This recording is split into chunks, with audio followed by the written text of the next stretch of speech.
All right, we got Chukudi Okoli Ugbaja with us for the Newspaper Review segment. Many thanks, Chukudi, for joining us again this morning. How are you Thank you, doing? Nyere. How are you doing? Very well. Hello, Welcome. Victor. Good morning, Morning. Chooks the man. It's okay. I think I like that. Let it go so we can review our papers. Let's go. All right, let's take a look at the headlines on the front pages of the papers. We'll begin with the Daily Sun this morning, and it leads with minimum wage. Tinubu to consult with governors, private sector, labor, riders, Federal Executive Committee steps down memo. Details on page 6. Just beside the masthead, we have worst of Naira volatility over, according to Cardoso. Says MPC determined to curb inflation. Page 21 has all the details. And looking away from that now, we have, of course, the tragic news, that came out from the National Assembly yesterday. Deputy Reps Speaker, all right, no, not that. Customs Deputy Comptroller slums dies at Reps investigative hearing. Rider House warns companies over absence at public hearing. Details on page 25. And of course, in the black strip, we have Deputy Rep Speaker Lord's call for Nnamdi Kanu's release. Minister NSA task media on better security reportage. Rider misinformation, fake news as damaging as terrorism, according to Idris. And just looking away from that quickly now, of course, the presidential jet causing so much comments, if you like, and commotion on the internet and X in particular. And the Senate is saying not involved in purchase of presidential jets. And that's credited to Akpabio. In a black strip, Dangote refinery, oil marketers deny importing dirty fuel. Page 25 got the details. And of course, an update on cholera. Federal government in talks with Gavi over vaccine shortage. All right, looking at the blueprint swiftly now, we have Ways and Means. Forex pushed nation's debt to 121.67 trillion naira, according to DMO. Riders, FCT, 36 states, domestic, external debts inclusive. CBN 6 end to excessive forex volatility. All right, looking away from that, we have just beside that headline, FEC approves 1.99 billion naira CNG vehicles, 985 million naira body scanners for NDLEA.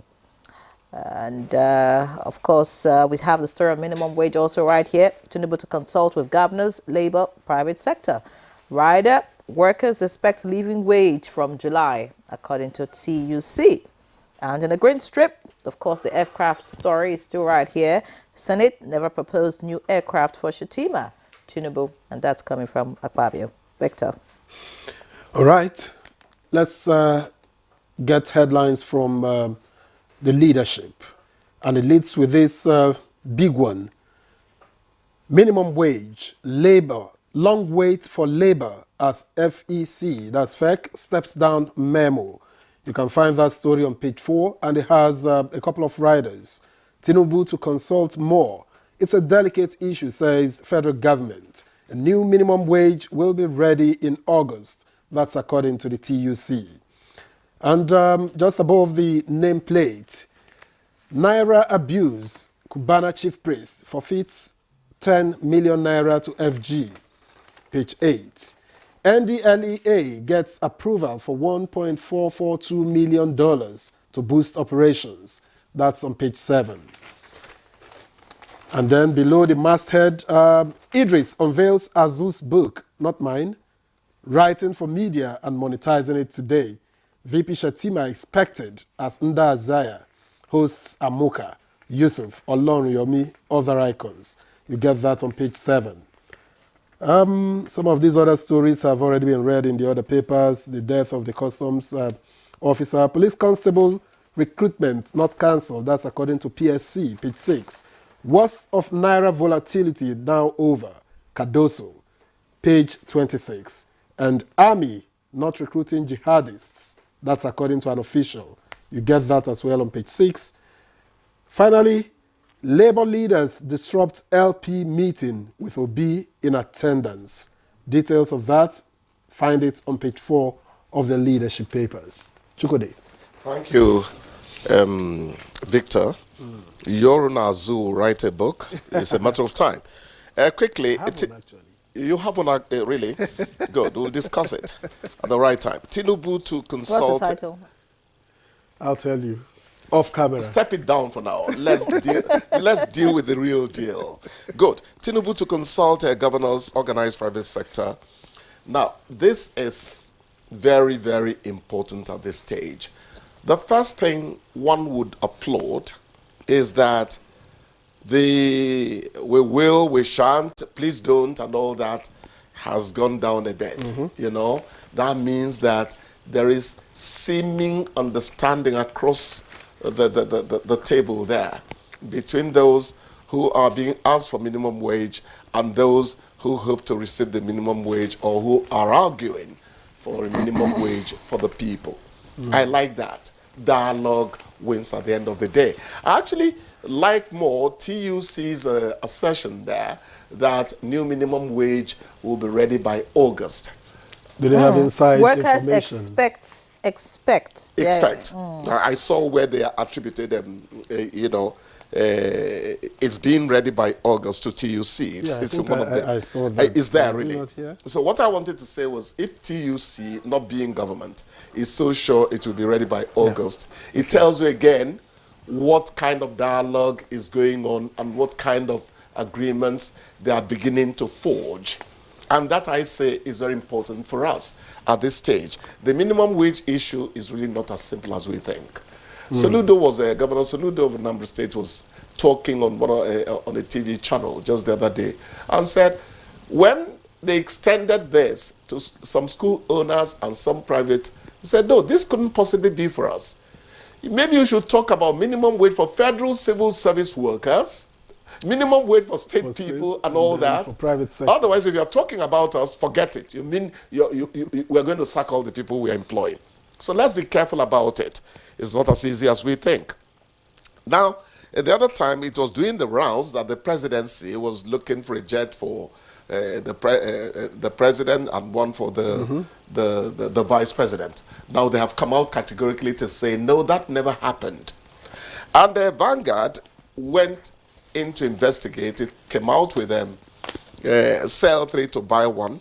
That's the impression the Vanguard is creating, concerning the planned sale of 3 aircraft. To buy 1. To enable the presidency get one, possibly a new one. New one, yeah. Vanguard suggests that a US-based airline marketer, Jet HQ, will be handling the sale of a Boeing 737 business jet, BBJ, the president's designated jet, that is, a Gulfstream, and a Falcon 7X. The clarification is very important. Keep the public aware of, people get into politicking, from time to time. The good thing about politicians is that when they stab one another in the back, they don't really take it seriously because they take turns to do it. You understand? It's just a question of who is doing it at the moment. Yes. Or you remember at a stage, fuel palaver attracted a protest that said, no, they're actually selling it more than it should be sold. Now we know where we are. You understand? So politicians are free to be themselves. So it's a question of who is doing it, is it me or the other guy? And they don't feel bad about it. It's a very, very interesting clan of people. I don't know whether Victor and Chukwudi can ever fit into that group, Now, Sokoto government is saying no plan to dethrone Sultan Abubakar. Now, I say, easy here. There are certain rumors that are not supposed to be peddled at all. The Sultan is not just a traditional ruler. He is the spiritual head of Muslims in Nigeria. So you do not toy with such an idea at all if it is a smoke without a fire, And But what can we really do to preserve our traditional institution? Because from recent happenings, it looks like there's a problem somewhere. But that's tough because there must be protocols for appointing a new one, for instance, when the other one is no more, when the incumbent is no longer there. So there must be some authority. My opinion is that you're talking about something that is really an issue for Africa. When you have a leader that is not democratically elected. But it is at the core of our cultural life, of who we are.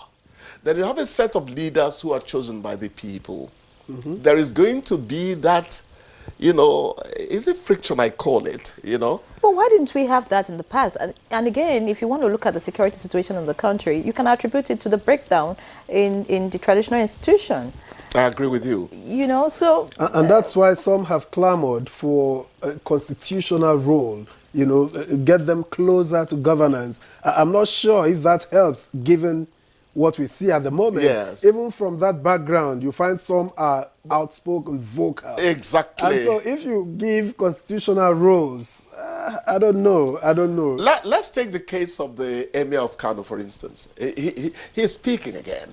He says, I just have a duty to say the truth. Whatever stool you give me, if eventually he becomes the court says this is who's going to sit there. The man is saying, I'll still keep talking to Nigerians about the truth, about the economy and the rest of it. It is just the way the man is. But if you go down memory lane, traditional rulers would naturally not come out to speak like that and all that. Depending on so we're the also level. saying a new breed of traditional rulers. It's all signs of development, more awareness and all that. Now, going to the question you asked, please, not the Sultan, not the Emir. There are rumors that some traditional rulers are no longer behaving like traditional rulers that attract respect. Do you understand? So many factors are playing for and against the institution. That's my simple take on it. And you remember the much trended a former governor reprimanding a traditional ruler. And so you begin to wonder. You're talking about reprimanding him. He can remove him. It's actually the state government who says In who's public. going to stay as a traditional ruler. Yes. So, Africa has an issue there. Those who are at the core of our values as a people and those who are in elective office, the relationship between them will always attract rancor from time to time. But we also see traditional institutions in some other Western countries, for instance, England, where you have, it's unlikely that you get to see the Queen or King get involved in the politics. They know what they do. That is because they have been constitutionally asked to perform certain roles. They have no business running the economy. For it instance, is clear. You don't come in at all. The Japanese monarch is visiting now. And because there is an ongoing campaign, elections, and all of that, the Japanese monarch won't be visiting the prime minister. Neither will he be meeting with him or visiting, down the street, just so that... That is because the West keeps certain things, separate. It has nothing to do with religiosity. It has to do with rule of law. And social etiquette. They have brought into their system. We must you do same. are asked to religiously follow all that. And that's why they are doing well. We must do likewise. We honestly, so we can do well. And talking about the traditional institution, we're talking about Nupe Day today, And just, I think some days ago, we had the Ojude Oba festival that broke the internet. And... I just hope that all of these things can be revived so we can begin to build our culture again. Yes. And, of course, the right values like you always preach. I think it starts from down there. That's the way we retrieve our steps from the precipice. Well, I know we do not have time, but I'm surprised there's nothing about Chief Video in the papers. Well, maybe it will come on social media, more on social media. The internet broke down the Davido marriage. But good thing about the 10 million naira being forfeited to federal government. What the Nigeria is suffering, I don't like it. But then we the man always says money in our water, so I'm sure he can part with that. By the way, the Chief Video, wedding, it was dollar rain, if you saw the pictures. Well, I didn't see. I was an online. Let's not go there. I don't want to talk about something that went viral. 3 Rolls Royces, or 2 Rolls Royces, for one ring. Let's spare you. Just leave me alone. Thank you for your time on the program. Let's spare you. Online attendees like us, we have all the details. Chukwudi, I'll fill you in much later. We'll take a break. Stay with us.